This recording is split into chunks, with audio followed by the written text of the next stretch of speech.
Alternative Reality, Volume 1, Chapter 17. Getting up the ladder proved to be quite a challenge, and not because Whale was physically weak or tired easily, because he didn't. Sure, the act of climbing consumed stamina, but the depletion of it was quite negligible. Stamina loss in Alternative Reality differed from situation to situation. Stamina depletion increased when fighting or fleeing from a fight. Not that Whale would ever run away from one. Retreat? Maybe. But definitely not run away. Not Whale. Anyway, back to the topic at hand. This was done intentionally by the developers to simulate a realistic battle environment, to prevent any unwelcome abuse of in-game systems and such. However it would have been done, not like Whale would know. Outside of any such situation, you were quite durable. Even mages are capable of running around for a while before they fell over to the ground in a fit of coughing and heaving. Instead, Whale encountered another problem, and Bob wasn't it either. It was the minions. Their non-existing motor skills made them unable to traverse stairs, let alone ladders. Being a good evil overlord though, Whale had a hard time just leaving them below. Thus, he tried out various methods. Pushing them up, making Bob carry them one by one, pulling them up with the help of a rope. Though where they managed to find one was beyond anyone's guess. Anyway, none of it worked. Every single attempt ended up in scattered bones and a few well-placed curses. Thus, after an hour of trying, Whale resorted to just venting his anger on those fragile underlings, just to get at least some use out of them. This, of course, took another 20 minutes. In the end, only Bob and Whale ascended the ladder, with the hope of finding a light at the end of the tunnel, desperately hanging by the hem of their clothes. That same hope was quickly shaken off when the two found themselves in another dark and claustrophobic environment. What they found at the end of that long climb was a small square room with no decorations to speak of, just smooth dark stone. A small door-shaped hole waited for them in one of its walls. With no other choice left but to go forward, the two exchanged a nod, and Whale shoved Bob forward. A few flashes of lightning passing between them in an exchange of glares, and they emerged into a bigger chamber with Bob in the lead. Quickly was the contrast between the previous chamber and the grand hall they found themselves in now apparent. Majestically engraved arches towered before them with elaborately made chandeliers of white glittering metal hanging low between them, now home to a century's worth of cobwebs. Not a single creature in sight. Well, no living one, at least. Throughout the whole hall, charred bodies were strewn about chaotically. If Whale had to guess, by their size it was mostly goblins. Now nothing more than blobs of half-melted flesh. None of it mattered much to Whale or Bob though. Their full and undivided attention was on something else. In the very center of this great hall, a true fortune was present. One that needed closer inspection, and Whale was already on it as he rushed with haste, drool trailing in his wake. Quite recklessly, considering all the depth that surrounded the newfound wealth. Still, luck was on his side. Not a single trap reacted to the sudden intrusion of this greedy fellow. Even if it would have been quite an interesting sight to see something try and stop Whale from reaching what he craved so.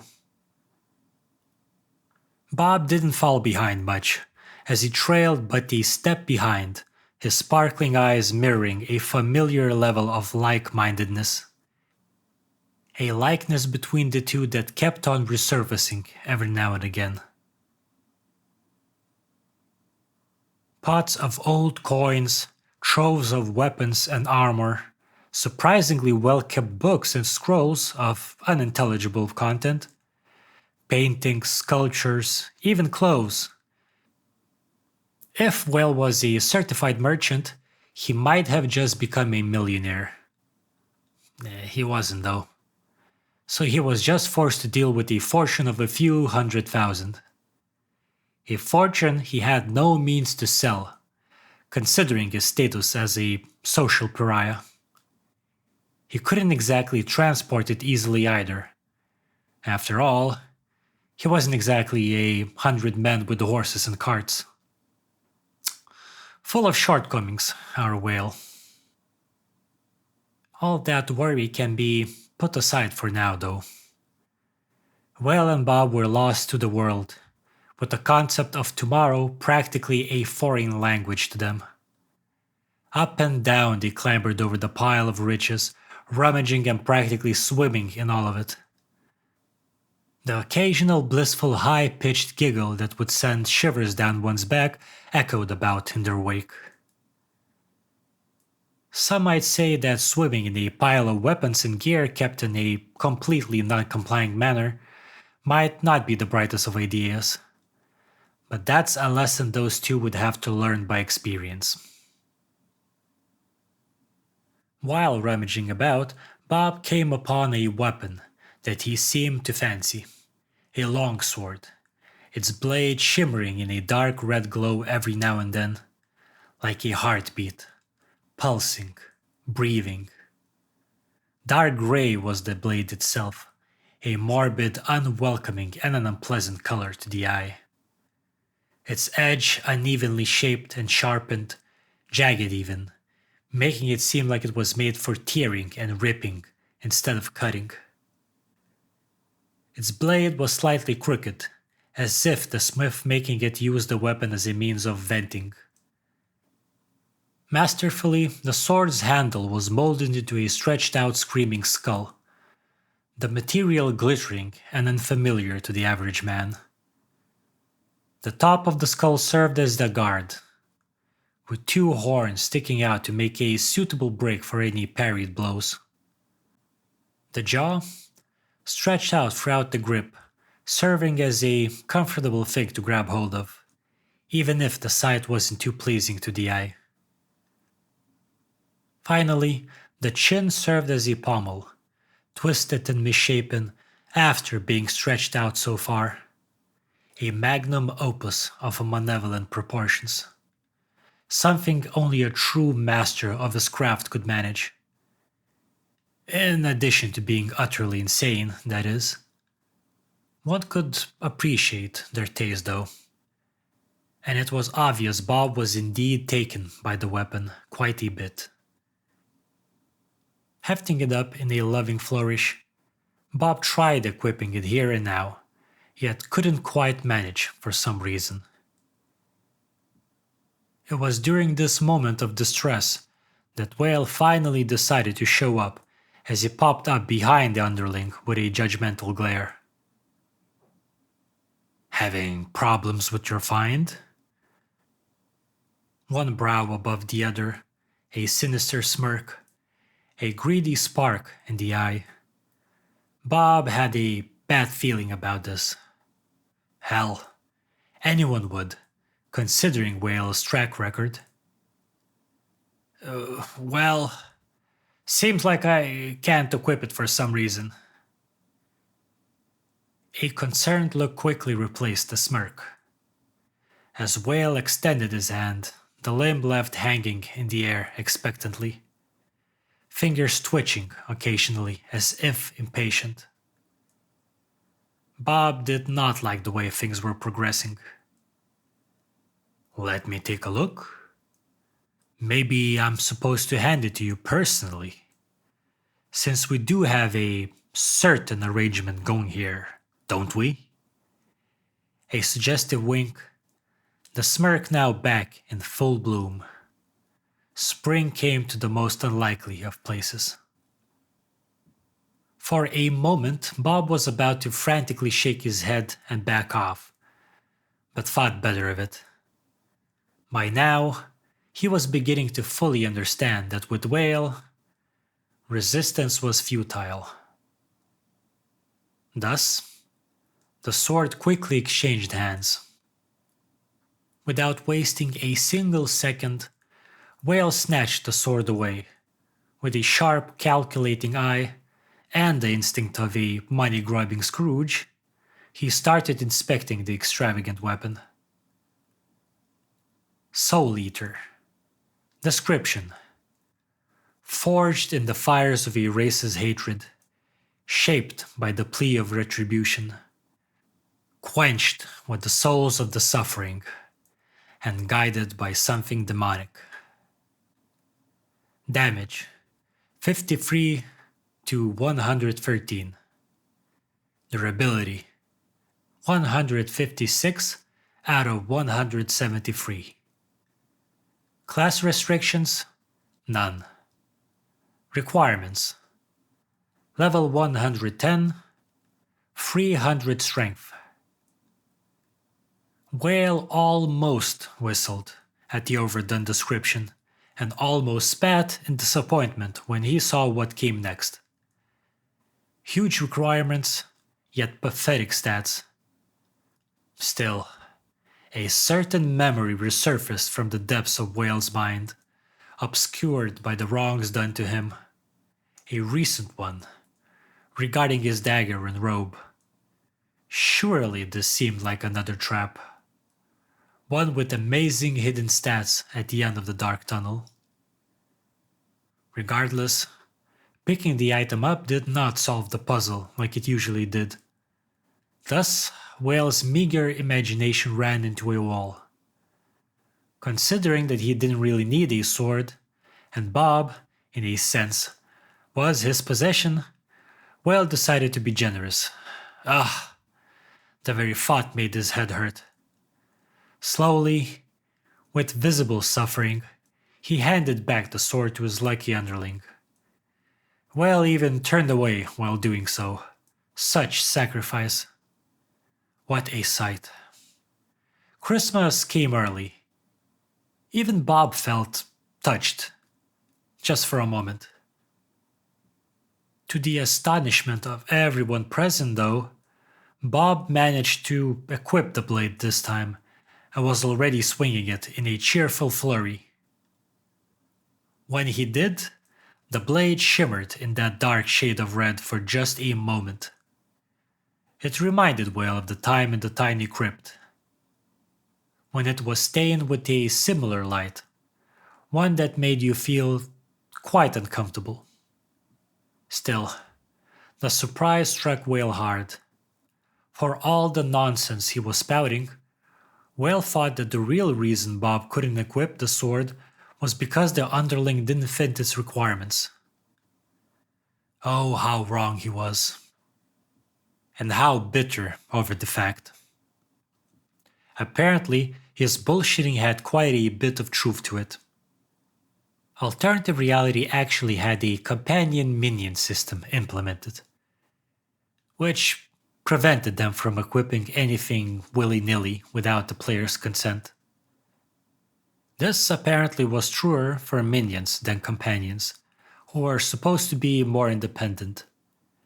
Bob, though, was a minion through and through, and somehow, after wading through the smog of being wrong and angry about it, Whale couldn't help but feel a sense of satisfaction. Who wouldn't, after getting confirmation that he was the one in control?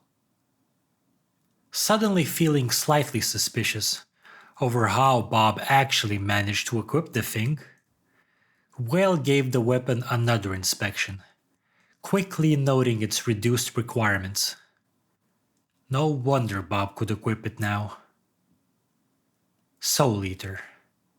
Description: forged in the fires of a race's hatred, shaped by the plea of retribution, quenched with the souls of the suffering, and guided by something demonic. Weapon advances together with its wielder. Damage from 102 to 198. Durability 156 out of 173.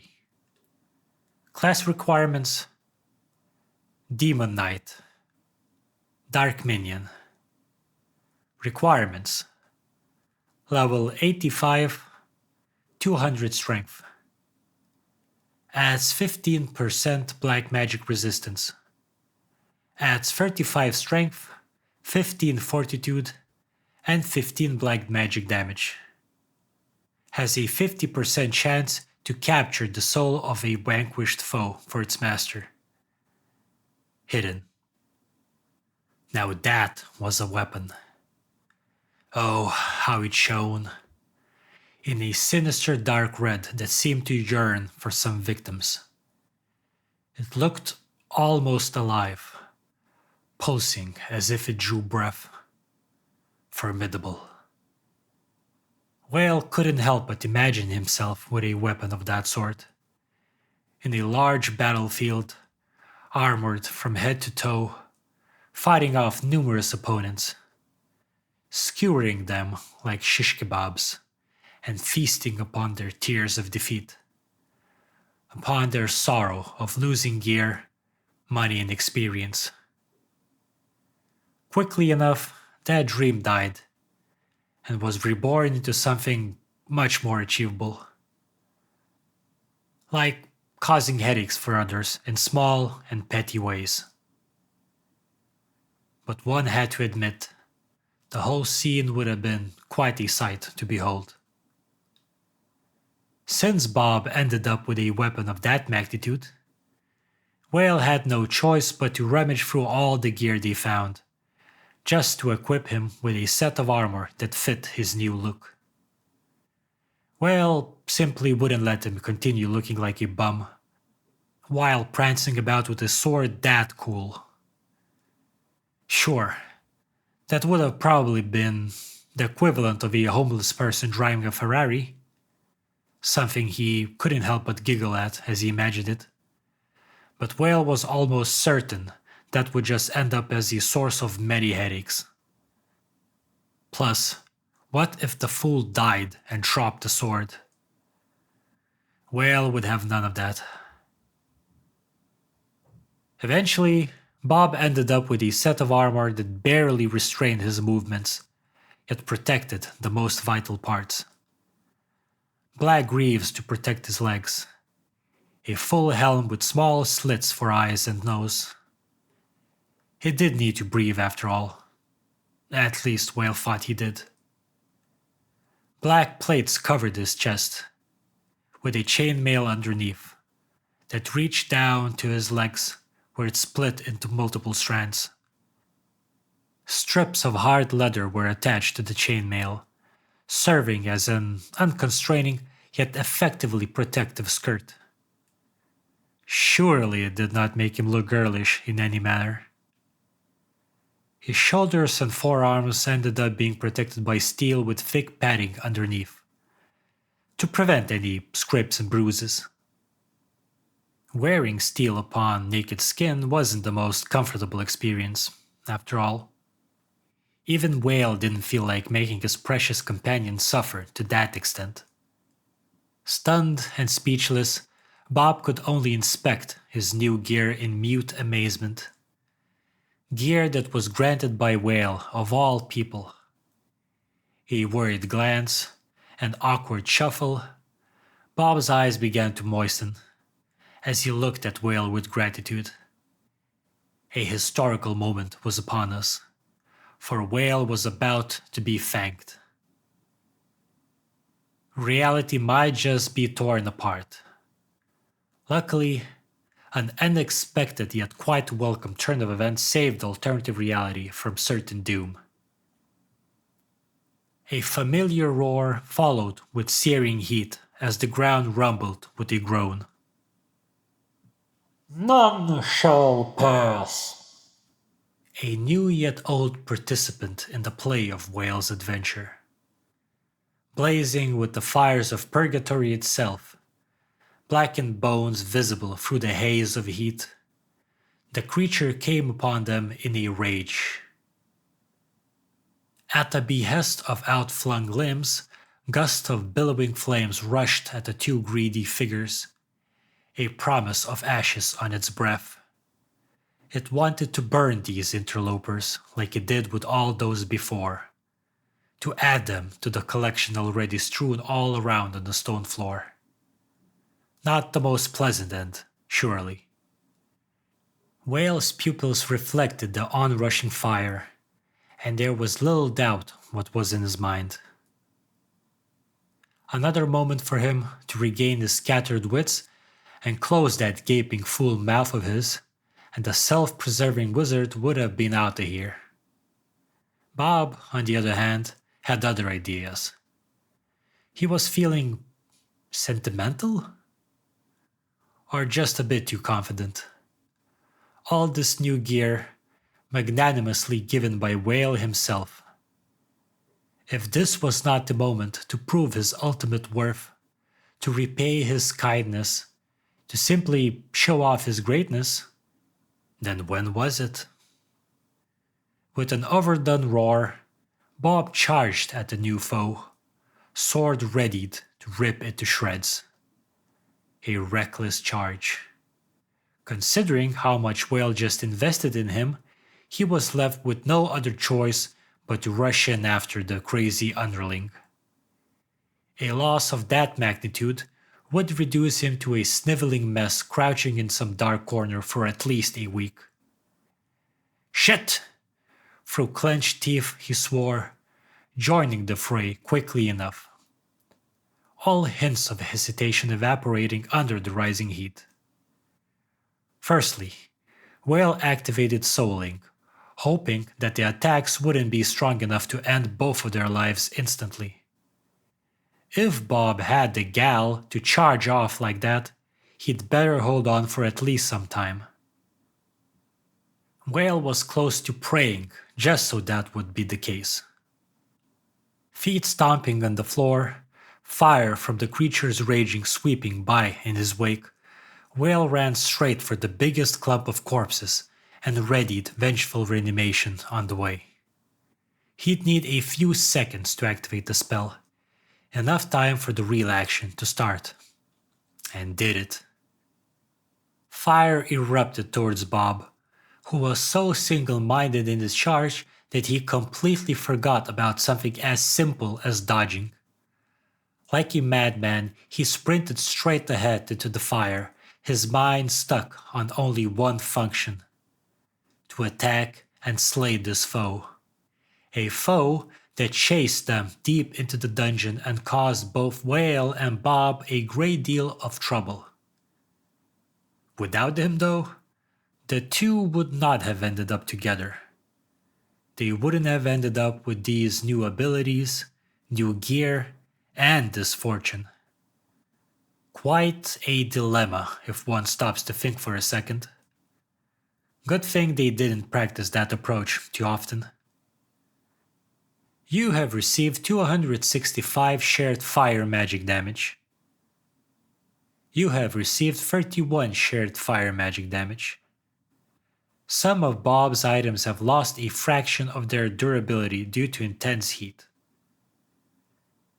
Whale flinched as a burning sensation enveloped his face, but managed to maintain his concentration on the spell. A satisfied smirk twisting his features regardless of the pain. He was just too happy that the fight didn't end there and then. One more reason why expecting the worst would often lead to pleasant surprises. A moment later, Whale felt a sudden loss of health, as a barely visible trail of something black and smoky slipped out of him and seeped into the bodies around as they slowly twitched to unlife. Knowing that the spell was quite random in what it chose to reanimate, Whale kept an eye at his new underlings with bated breath. By the looks of it, he got a number of disfigured goblins, and one human, the emblem on his ruined gear burned off. If Whale had to guess, it was one of the soldiers that had attacked Whale's party before, though it was hard to tell with the state of the corpse. Would be quite ironic if he was right though. Descended down to hunt his party, yet ended up serving Whale instead. A smirk. He was enjoying these newfound skills. As the group of newly made cannon fodder rushed towards their common foe with angry snarls, Whale started to cast Soul Siphon. Sure, it wouldn't serve much when used against just one target, but every little bit helped. That and Whale couldn't really do anything else to help. Not like Fireball would do any good against an enemy whose natural element was fire itself. You have received 341 shared fire magic damage. You have received 27 shared fire magic damage. Some of Bob's items have lost a fraction of their durability due to intense heat. Bob was getting in trouble already, yet Whale saw no signs of that lunatic even considering retreat. Smoke billowing out through the slits of his helm, the underling swung his sword horizontally, the blow apparently strong enough to stagger the monster. It was very effective. Roars filled the hall as the foe screamed in pain, orange liquid spilling out of the freshly made scar. There was hope, after all. It could be wounded, and it felt pain. This made Whale smile. If it bleeds, it can be killed. Amazing how a creature of little more than fire and bone could bleed, though. With a fiery claw, the foe swiped at Bob in an attempt to rip his face off. Leading away just in time, Bob managed to escape from the attack with nothing more than red-hot claw marks on his new helm. Whale almost flinched from the sight. Almost seemed like it hurt more than the sheer damage he'd been receiving. Silently, Whale promised himself he'd charge Bob the repair bill. A bill that was about to get even bigger. Staggering back after that close call, Bob had given the monster just enough breathing space it needed. It extended both hands towards the underling and began charging up something truly devastating, as fire seemed to coalesce into a single sphere between the two. He probably would have succeeded, but Whale's summoned band of fodder stepped in to help just in time. They weren't too smart about it, of course, and full body slammed into the skeleton. With broken weapons or simply weaponless, the group managed to knock it down to the ground and started a heartfelt pummeling session. During this, Whale finally had the time to cast Soul Siphon and watched a shroud of black smoke materialize above the heads of those fighting, only to settle through and down onto the enemy monster, its billowing flames taking up a slightly darker sheen in the process. It was only when that was done with that Whale took note that the reanimated soldier was the only one to display an uncharacteristic amount of caution. It kept its distance, contrary to the goblin dogpile taking place before him. With measured steps and one limb hanging at its side uselessly, the minion dashed in to inflict a few strikes on the flaming skeleton, only to then step right back out. Truly an enigma. Bob's helm swiveled in its direction for a moment, only to return to the monster as he continued stabbing at it whenever possible. Turns out, following the example of your bearers would have been a better idea. With a loud rumble, the ground around the monster suddenly erupted in a large explosion that sent bouts of fire and smoldering rock every which way. Pieces of charred goblin followed soon after, and Whale barely managed to step aside as a particularly large chunk flew by. Well then, that was it for all the cannon fodder, it seems. You have received 496 shared fire magic damage. You have received 15 shared fire magic damage. Some of Bob's items have lost a fraction of their durability due to intense heat. Whale flinched once again. That hurt quite a bit. He looked over to Bob, who was sent tumbling over it backwards a few meters back after the explosion, black smoke trailing in his wake. All that padding under his armor was probably already smoldering. He needed help. So much for superiority in numbers, Whale mumbled, and ran off to a location with more carcasses lying about. Sure, they didn't seem like much help, but they did distract the monster for a moment or two, and did manage to inflict some damage. That, and Whale wasn't about to just stand around and leave everything to Bob. His ego wouldn't allow it. Until then, everything depended on Bob. Him and the reanimated onion soldier. Or to be more precise, the memories that its muscles still carried. Seeing how it reacted with precise timing to whatever the skeleton monster did, one might discern that the soldier wasn't killed off without a fight. Would it be enough though? Whale sighed internally. He didn't hold out much hope in that. He felt outmatched. But the very thought of abandoning all that he discovered here, even Bob, was too painful to even consider. He'd rather die trying than retreat now, all to avoid the dreadful outcome he feared might be an inevitability. Sparkles, as Whale decided to name this new foe, did not waste time after the explosive outburst. Just as Bob was getting back on his feet, it charged to finish him off. It completely ignored Whale, as if the magician wasn't even there, which did make him wonder that Soul Siphon must be doing so little damage that he wasn't even registered as a threat. Instead, it probably focused on the one that inflicted the most harm. Bob. Good job, Bob.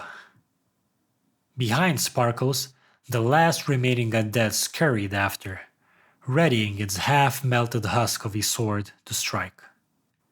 A splendid choice by the look of it, since Bob did manage to get up in time and with sword raised, block an incoming blow. With a roar, he pushed forward and sent the monster reeling.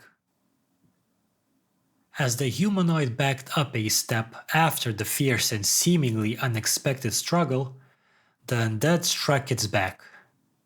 Startled, the monster roared in pain and turned around with a bag-handed swing that went through air, since the reanimated soldier was already out of its reach.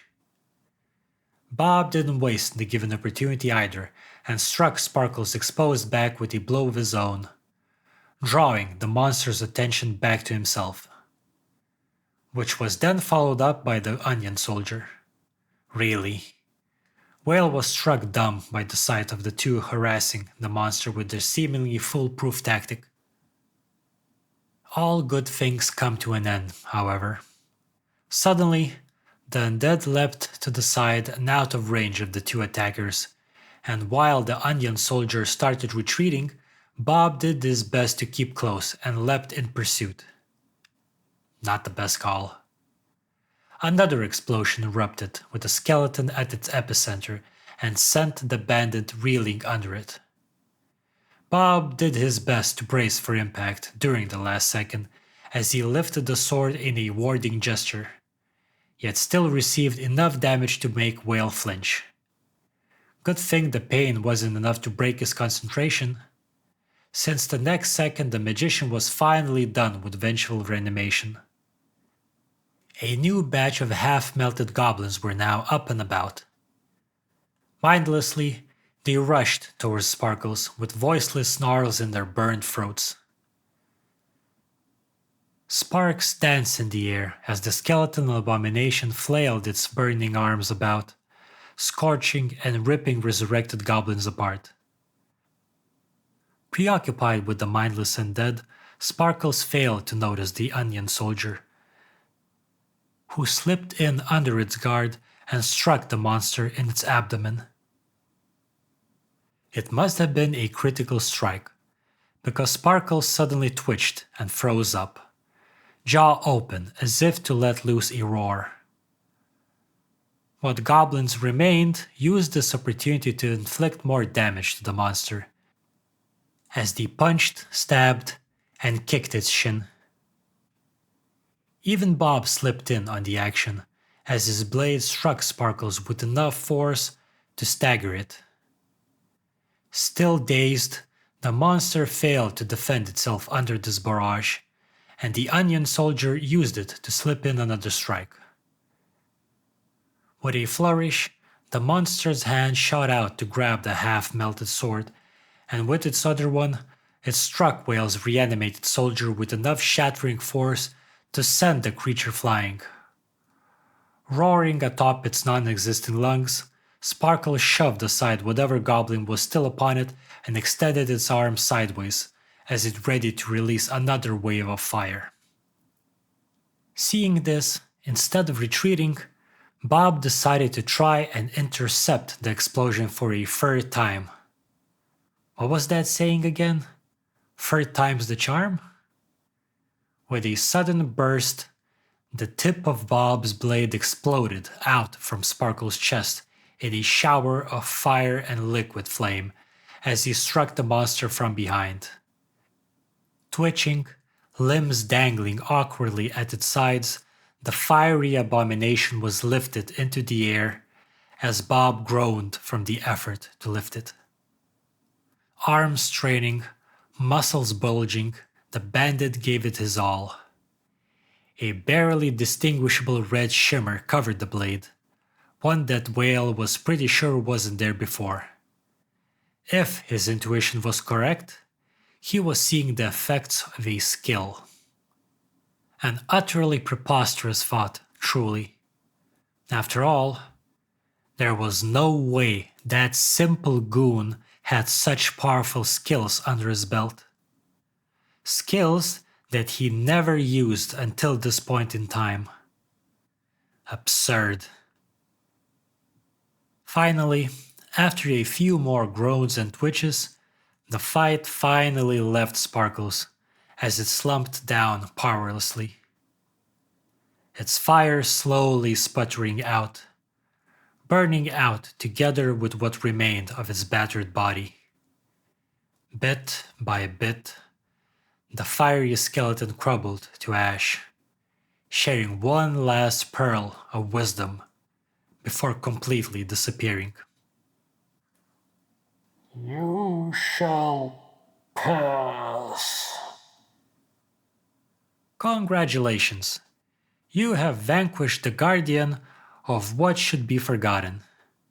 Plus 35 fame. You have absorbed a part of his soul, which gives the following bonuses. Only available on World's First. Plus 10 to all stats. Plus 2 to mana and health regeneration.